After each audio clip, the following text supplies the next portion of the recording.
With the arrival of the Sony PlayStation, Nintendo was given their toughest competition yet. The PlayStation 1, which was released in North America in 1995, was selling like hotcakes and was dominating the video game market.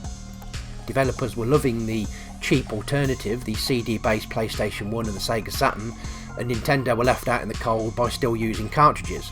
Cartridges were expensive, only holding between 4 and 64 meg of data compared to 650 meg of the CD-ROM, and many developers were deciding to jump ship to the PlayStation 1 just because it was easy to develop for.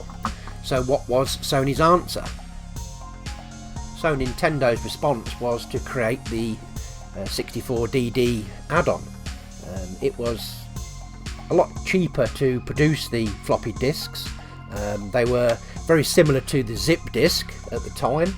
They were read-writable, relatively easy to produce, and they had very good seek times and access times with a fast delivery rate, which was unlike CD technology at the time, which was very slow, and you could tell that by the way the games loaded. So, you know, Nintendo liked that particular type of format, and it was really good because it was great against copy protection at the time. In 1995, Nintendo announced the peripheral was going to be released, and it was going to be online to allow games to be downloaded over their RANDnet network. It was going to boast bigger and better games because they now could hold 64 megabytes of data as opposed to the lot smaller cartridges that were only available at the time. Like I say, you could download games over the RANDnet network, and you could also save your games and your high scores to those discs, which was a pretty cool feature. There was lots of games announced to this. All the major releases were going to be on this system. Zelda 64, Mario 64, Earthbound 64, all the big hitters were going to be on there, but unfortunately nothing seemed to go to plan, with massive delays and just broken promises all along. By the time this unit turned up in 1999, nobody really cared. To be fair, Nintendo kept their word by actually releasing it in 1999, but however, you couldn't buy it in a shop. You had to buy it online, and it was part of a subscription that you paid over the 12 months, and you basically got a free 64DD in with the monthly rental. There was going to be 6 games delivered on a bi-monthly basis. I'll go over a few of those games. So one of the first big hitters was F-Zero Expansion Kit, which did actually see the light of day, but you do need the cartridge to play it. The DD bit was only an add-on to the cartridge, basically, with a track editor and a car editor at the same time. This was the RADNet cartridge that allowed you to communicate. So it's basically just a modem inside this cartridge which allowed you to communicate to Nintendo to download those games. This is the branded mouse, nothing particularly special here. It's just a 2-button ball mouse, nothing really exciting to talk about. Mario Paint Studio, this was obviously what I got in with the bundle, so you can use the iToy thing there to take your picture and inject that into the system and then manipulate it with the software. You've got the Polygon Studio. This is actually quite cool. It takes a lot of learning. It's quite an interesting game, but hard at the same time. Quite rewarding though when you work with it.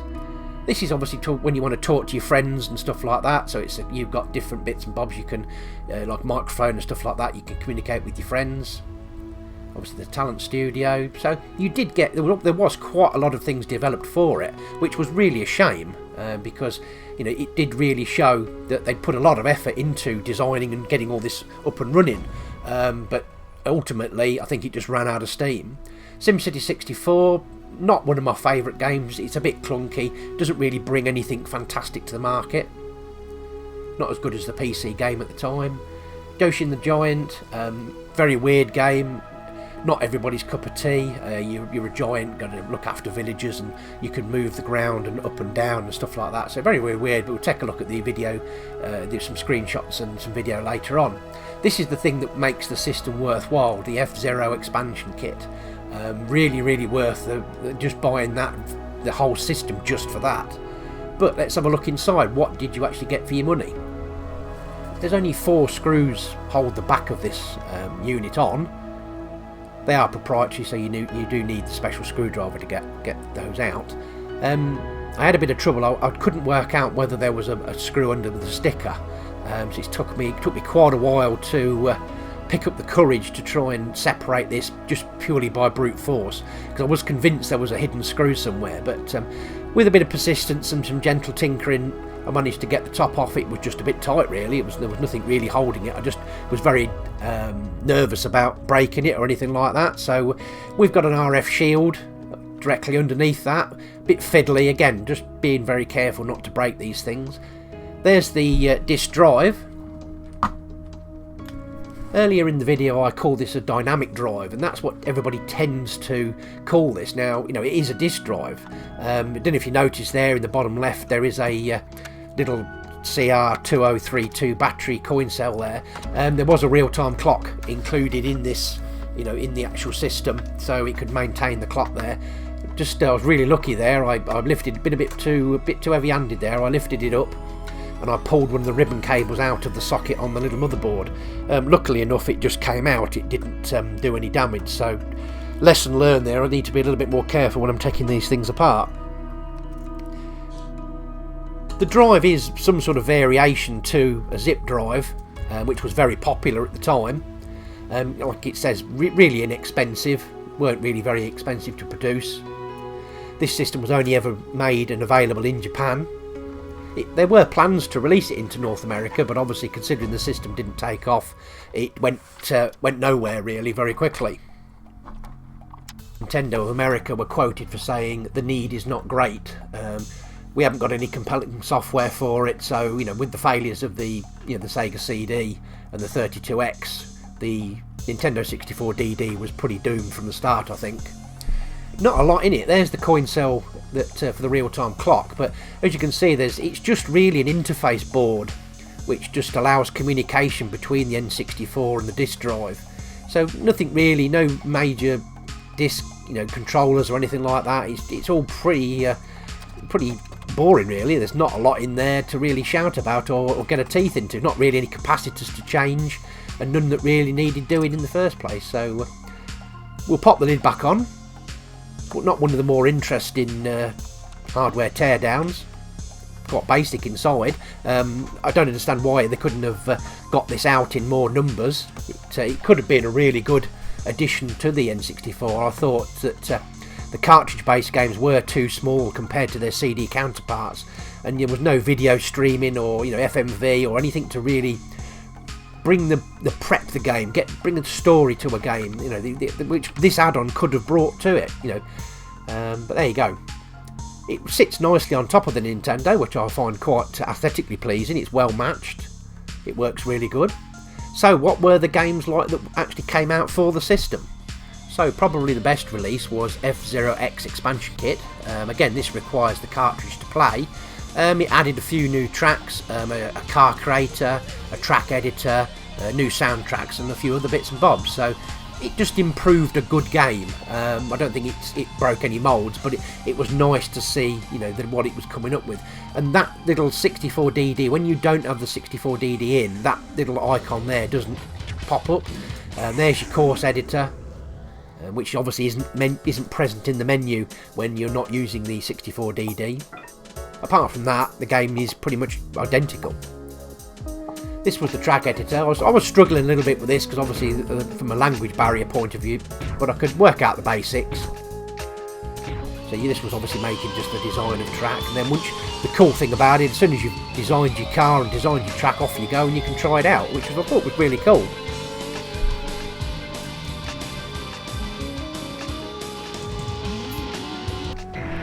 Okay, so the next one up is Doshin the Giant.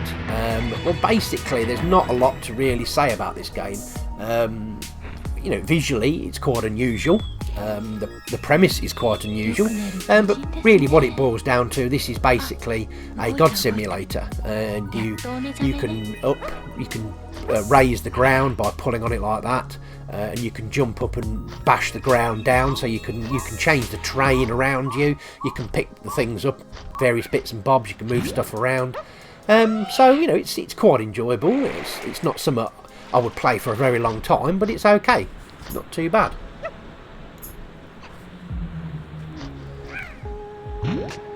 The graphics are okay. I don't think it's pushing the system particularly fantastically, but it's different. I suppose that's all you can say about it.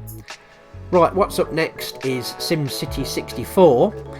This was a slightly beefed up version of the SimCity 2000, but it was nowhere near as good. It suffered from a lot of slowdown issues and didn't receive very good reviews at the time. And I totally agree with that review. I think it could have been so much more, but unfortunately not. So these next ones that are coming up next, Talent Studio, the Communication and Polygon Studio, you could create pictures, drawings, do some animation, create stuff in 3D. Once you'd done all of this sort of thing, you could share it all online. It was all you could send all of this online to your friends or even into Nintendo if you wanted to. I particularly found Polygon Studio to be, once you'd got the hang of it, it was quite rewarding. It wasn't like I say, they're all like mini games. I don't really feel that any of them particularly stand out. The only game of note, again, I keep saying, is F-Zero X. It brought something truly different to the system.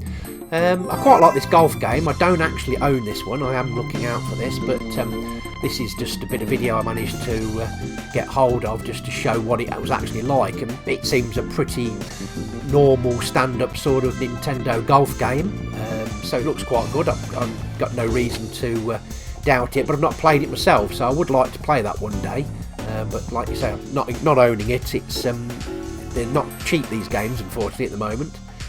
Right, this is just a quick show of the RadNet startup screen.